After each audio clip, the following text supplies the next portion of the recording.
Hey, what is up, Mario fan? It's me, Morton's Castle, and I'm the wall jump king. Back in the day, I made Mount Morton, a series of 3D World wall jump levels. And in my own super world, one of my personal favorite levels is this aesthetic sawmill wall jump level. So I wanted to bring more wall jumping into my super world. So I've created two levels. The first one here is Eruption Escape, and this is actually a replacement for one of the levels in my World 3, which is a lava factory world, where there's rising lava. So I was just like, I can take that same concept of the rising lava and have wall jumps in here. So we have saws, we have potobos marked with P-switch blocks, and we have flying potobos flying around as another little obstacle. But the main gimmick is the rising lava. But I really love these wall jump levels with no like traditional enemies. It's kind of just technical wall jumping, a lot like Celeste, which was my main inspiration for the Mountain Morton series, and kind of just wall jumping in general. And I think it's a lot more unique to have this movement technique in a super world than a standard traditional level. Maybe it's a little Super Meat Boy-y, Celeste-y, but it's pretty fun. So you have to go get a key here. Just like all of my super world levels, there's optional red coins. Those just get you like a bonus from at the end, or get you just to the goal quicker. So at the beginning of this level, you actually saw that there was a fire flower block at the beginning. It lets you damage boost a little bit through like maybe some of these potobos if you're not the greatest at the game. But if you keep the fire flower, you see at the end there's actually frozen coin blocks which you can melt with the fireballs. So I died here at the checkpoint. We'll see those frozen coins at the end, but now we have a vertical section where the lava rises a little bit faster, and you kind of have to take your wall jumping skill to the max. So all of Bowser's minions, or Roy's minions in this case, are getting burned by the fire while you just continue wall jumping over the saws, and then you kind of go around.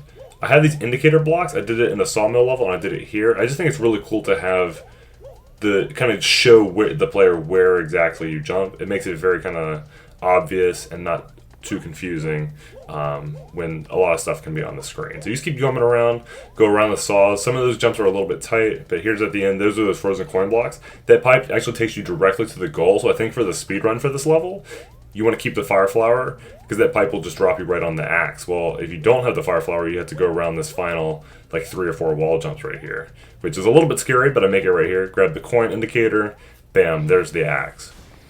So that does replace Flood of Fire, which was a 3D World level. It was pretty good. I don't think my old Super World levels were necessarily bad exactly.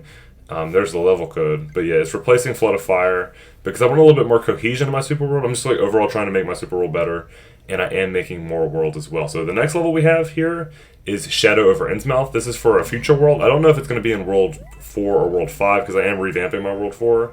But I want to have a horror world, and Shadow over Innsmouth is a horror short story by H.P. Lovecraft about like fish people. So this is a wall jump level in a boo house with fish that are scary. So there's a little bit of technical jumps. It's a lot of going around the corner right here, and a lot more like twirling through the air. Like you need to twirl like crazy in this level compared to the last one. So this is going to be a later world. A lot of the jumps are a little bit tighter. Like this one right here, you've got a flying fish over the void. A little bit scary. But you get the door. So you get a checkpoint. I like giving out frequent checkpoints because it is for the super world. And I like just having like these casual wall jump rooms where there's not really any enemies, just spikes, and you got to do some technical movement around. So you have like a hard section with a few hard jumps, and you kind of have a little relaxing room like this. With the aesthetic, I love the crates and like the hanging. It looks like wire or like lines or whatever, but the tracks look pretty cool for building the aesthetics in here.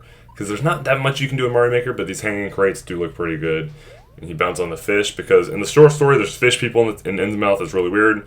And now you have to outrun the fish. So this is a fast auto-scroll section where this fish is chasing you, and you're just kind of wall jumping off a fish in the airship night theme. So these fish are actually flying. It's very fast. That last jump right there is very hard.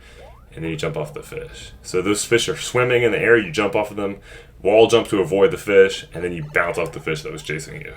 It goes by really fast, but like when it's technical and you're doing those little jumps, it can be rather difficult. So that's going to come up in a future world. There's a level code. I'm going to keep working on my super world, and I hope to see you all later.